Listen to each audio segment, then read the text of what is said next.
अस्सलाम वालेकुम नाजरीन, मैं आपका मेज़बान आरजे कासिम और आप देख रहे हैं लहर टीवी पाकिस्तान। अस्सलाम वालेकुम, मैं आपका मेज़बान सादत अली ख़ान और आप देख रहे हैं लहर टीवी पाकिस्तान। नाजरीन, आज हम आपके साथ गुफ्तगू करने वाले हैं कुछ गपशप पे, कुछ सरदार सादत अली ख़ान की ज़िंदगी पे, कुछ हम बात करेंगे अपनी मेवात पे और कुछ पाकिस्तान पर। जी बिल्कुल। आज कासिम मेरी दावत पे मेरे घर पे तशरीफ़ लेके आए। सबसे पहले आज कासिम भाई आपका बहुत बहुत शुक्रिया कि आप मेरी दावत पे आए। आपने अपने मसरूफ़ कीमती टाइम में से हमें टाइम दिया, उसके लिए आपका शुक्रिया। जी सरदार सादत साहब, मैं आपका शुक्रिया अदा करता हूं कि आपने मुझे दावत पर बुलाया इधर। जी वेलकम। और आपकी जो गैदरिंग है, आपकी जो कंपनी है, हमें बहुत पसंद है। तो हम अपने प्रोग्राम को बाकायदा आगाज़ करते हैं। ये आपका बड़ा फन है आरजे भाई। अच्छा सरदार जी, मुझे ये बताइएगा कि आपने सोशल मीडिया पे काफ़ी एक्टिव रहते हैं। जैसे आपको कौम में जाना जाता है कि आप कश्मीर के सफ़ीर हैं पाकिस्तान में, जैसे आपको जाना जाता है कि आपने डॉक्टर आफिया सदीक़ा पर काफ़ी प्रोग्राम्स किए हैं, जैसा कि जाना जाता है आपने रैलियाँ निकाली हैं।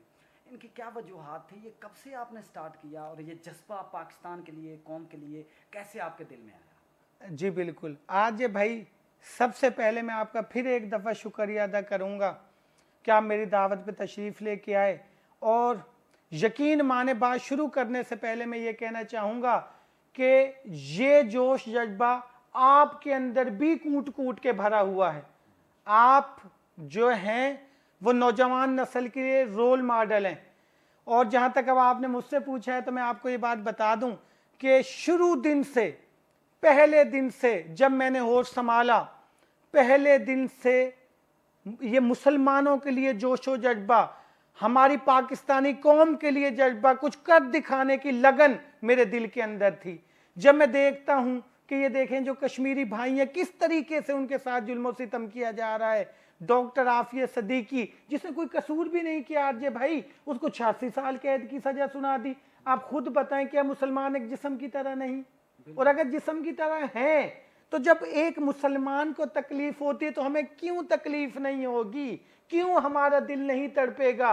यही जो मुसलमान का मुसलमान से नाता है, मुसलमान एक जिस्म की तरह है, तो जब उसके ऊपर तकलीफ होगी, दुख आएगा, तो हमें तकलीफ होगी और हमारे अंदर का जो मुसलमान है वो जागेगा। और फिर यही वो जज्बा है जो मुझे चैन से नहीं बैठने देता।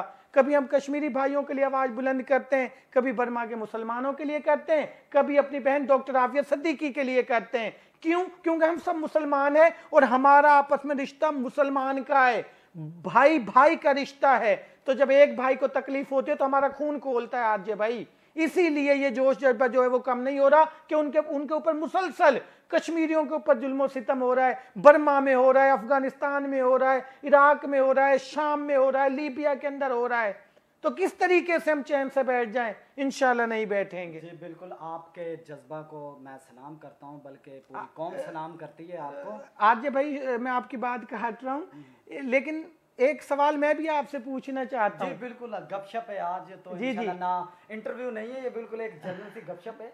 इसमें आप सवाल पूछें, मैं पूछूं, और कोई और भाई हमसे पूछना चाहेगा कमेंट में वो भी पूछे। यही जोश जज्बा मैंने आपके अंदर देखा है कि जब आप पिछले दफा मेरे घर पे तशरीफ लेके आए थे तो मुझे बहुत अच्छा लगा कि आपने कहा कि जो ये कुर्बानियों का महीना है, आज 12 अगस्त है, कि भाई जो कुर्बानियां हमारे बुजुर्गों ने दी थी, मैं उसके ऊपर एक फिल्म बनाऊंगा। जो आपने ऐलान किया था। और अक्सर हमने आपके देखा है, जो आपका लहर टीवी है उस पे अक्सर जो हमारे बुजुर्ग हैं जिन्होंने पाकिस्तान बनाने के अंदर कुर्बानियां दी थी, आप उनका इंटरव्यू करते हैं। तो काइंडली इस पे थोड़ा सा रोशनी डाल दें। देखें सादत भाई, ये बातें जो है ना बहुत गहराई की कर दी हैं आपने, सवाल बहुत गहरा कर दिया है। इन बातों को वही लोग समझ सकेंगे जिनकी हड्डियों में, जिनके जिस्म में वो फीलिंग रूनुमा होती है, वो फीलिंग आती है उनके बड़ों के ज़रिए, जो 1947 में हमारे बुज़ुर्ग जब पैदल गाड़ियों में भूखे प्यासे पाकिस्तान के लिए हिजरत करने पर मजबूर हुए थे, और रास्ते में जो मरा है उनका, उसको वैसे ही छोड़ के आ गए, दफन करने का टाइम नहीं मिला। ऐसे ही है। तो मैं तो यही समझता हूँ कि 14 अगस्त जो एक लोग मनाते हैं साइलेंसर उतार के गाड़ियों के और तराने लगाकर, ٹھیک ہے اپنے آزادی کا شوق پورا کریں، لیکن اس طرح نہیں کہ ترانے نکال کے ان بزرگوں کے دلوں کو ٹھیس پہنچائی جائے جنہوں نے قربانیاں دی تھی، جو ابھی حاضرین بیٹھے ہوئے ہیں، جن کو وہ پنجابی میں بھی ایک مثال ہے ہڈ بیتی، اور میواتی میں بھی وہ مثال ہے کہ جگ بیتی. ایسے ہی ہے بالکل. تو حاجی قاسم میں اسی طرح میرا جذبہ ہوتا ہے جب میں کسی بزرگ کے پاس بیٹھتا ہوں تو میں ان کو فیل کر رہا ہوتا ہوں.